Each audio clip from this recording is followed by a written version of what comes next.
A minha história talvez seja a história de muita gente, porque é a história do menino pobre. Menino pobre, mas numa família com vocação assim, de pequena burguesia, com uma moral pequena burguesa. Assim que a mãe diz, meu filho, olha, tal, então vai te inoculando os chamados princípios, né? Então você já vai sendo formado ou deformado por essa boa educação. Eu, por exemplo, sempre fui meio... nunca me esqueço que quando eu vim para o Rio, que eu nasci em Santos, né? Mas com 8 para 9 anos de idade eu vim para o Rio. Então a minha mãe ia na missa das 8 no domingo no Colégio Santo Inácio, onde iam os alunos também, que aluno do Colégio Santo Inácio era obrigado a ir à missa. Os padres jesuítas não, os franciscos da época não relaxavam. Então, a igreja, né, para um garoto, a igreja é um negócio alto, né? Você, como pequeno, a perspectiva de uma pessoa quando é pequena, chegar num lugar com uma certa amplitude, tudo aquilo é muito maior. E enquanto a minha mãe estava rezando, coitado, naquela época tinha surgido o Super-Homem, a história em quadrinho do Super-Homem. E eu, em vez de prestar atenção na missa, eu ficava pensando assim, o Super-Homem, lá em cima da coluna, ele voava para aquela outra. Eu ficava pensando no Super-Homem voando de uma coluna para outra, quer dizer, não tinha a menor religiosidade. E a razão do meu ateísmo, por exemplo, aí eu fui fazer negócio de catecismo, e era uma freira. E a freira, então, preparando, que você só podia receber a primeira comunhão depois de fazer o catecismo, saber coisas e tal, as regras básicas do cristianismo e tal. E aí ela contou uma história para ilustrar. E a história era o seguinte, os meninos iam andando, aí um dos meninos entrou uma pedrinha no sapato. E a pedrinha começou a incomodar. Mas o menino, como ele era muito bem formado, era católico e tal, ele quis pedir para parar, para ele tirar a pedrinha do sapato, mas depois ele pensou assim, não, eu vou até o fim sentindo esse incômodo e tal, e vou oferecer esse sacrifício para Nosso Senhor. Eu fiquei numa indignação, olha, eu era criança, mas eu achei aquilo, traduzido para as palavras de hoje, o que eu pensei mais ou menos era o seguinte, pombas, mas se Deus é bom, vai querer o sacrifício de um menino que está com uma pedra no sapato? Pô, que negócio é esse? Pô?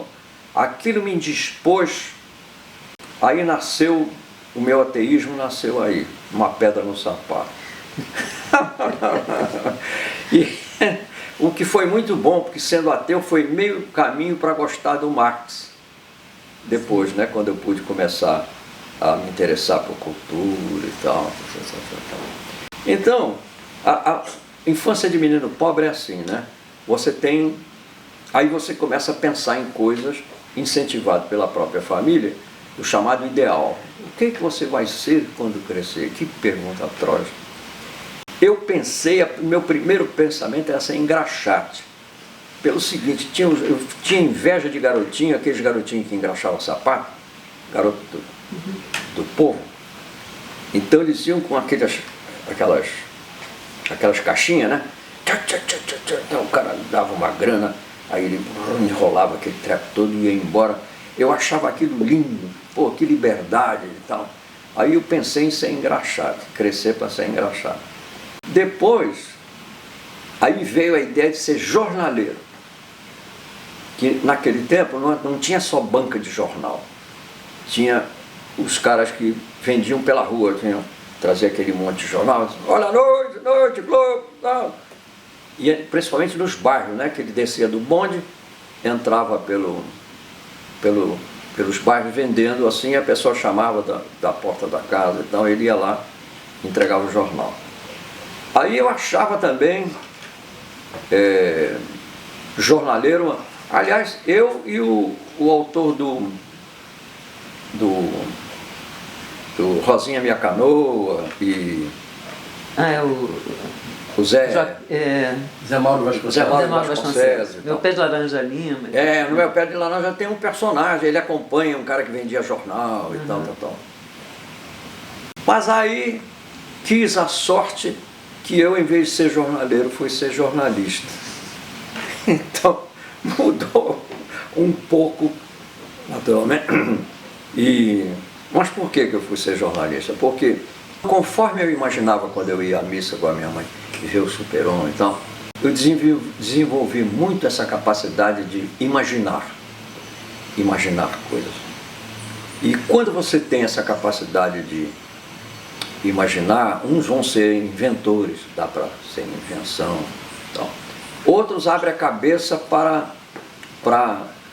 receber de forma positiva as informações. Então, foi o que aconteceu comigo.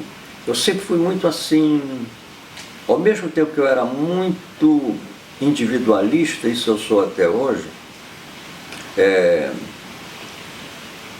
eu tinha essa capacidade de ver as coisas acontecerem, ficar curioso de saber como as coisas aconteciam, por que elas eram assim, entendeu? E isso foi ótimo, porque quando eu comecei, por exemplo, a estudar no colégio, tinha um negócio de história. Aí eu lia, o professor falava, tá, descoberta do Brasil, tá, o Dom Pedro ali, tem aquele célebre quadro, Dom Pedro levantando a espada, na coisa montada num cavalo. Aí depois eu li um negócio que ele subiu a serra, cavalo não aguenta subir a serra. Ele estava montado numa mula. Então, aquele quadro, esse quadro famoso, está errado. Quando ele proclamou a independência, ele tinha subido a serra de Santos para São Paulo. E a serra é assim, cavalo não aguenta. Cavalo é muito bonito mas quem aguenta mesmo coisa é a mula, é o burro. Que tem resistência, é miudinho, mas tem resistência e tal. Então, essas coisas que me enchiam de curiosidade, eu dizia, olha só. E foi me dando essa capacidade não uma capacidade, foi me dando essa faculdade de me deslumbrar sempre com coisas, sabe, por trás das coisas como as coisas são. Aí, claro, volta ao negócio da família. Meu pai era português, veio para o Brasil com 12 anos de idade. Ele veio para o Brasil assim. Lá o meu avô, pai dele, tinha um monte de filhos, ele tinha vários irmãos, né? Aí vinha um amigo do meu avô, vinha para o Brasil, disse, leva o menino aí. Então eu vinha assim, trazido por um amigo do meu pai e largado em Santos, com 12 anos de idade. O meu pai foi largado em Santos com 12 anos de idade. Então o que ele fez? Vendeu bilhete de loteria, foi garçom, entrou para o gabinete português de leitura de Santos, onde ele virou ator do próprio coisa, né? Era muito curioso. Ele até aprendia inglês por aqueles métodos, sem professor, né? Aquele método de coisa e tal. Até que ele jogava lá, dava umas piruadas em inglês e tal. E por causa desse negócio do meu pai ter essas pretensões, sabe? Diz assim, então ele vai fazer direito. Desculpe, acabou de chegar um representante disso, ele deve ser advogado. Você fez direito? Eu sou advogado. Hein? Você é? Advogado. Não?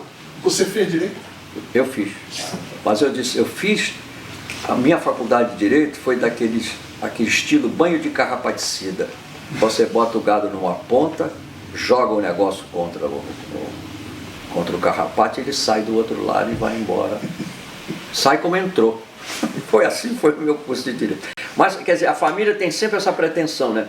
Eu quero o bem do meu filho. Querer o bem do meu filho é designar para ele. Se o pai é médico, quer que o filho seja médico. Se o pai... E se o pai não é nada, como era o caso do meu pai, quer que o filho seja advogado. Para ele continuar não ser nada. Mas com um título. Você não ser nada com um título. Não é? Porque dá uma certa importância, né? Se você não é nada simplesmente, é uma coisa. Mas se você não é nada e apresenta um título, é como hoje quem faz universidade no Brasil. Não é nada, mas é da USP. Não é nada, mas é da UERJ. Quer dizer, você não é nada diplomado.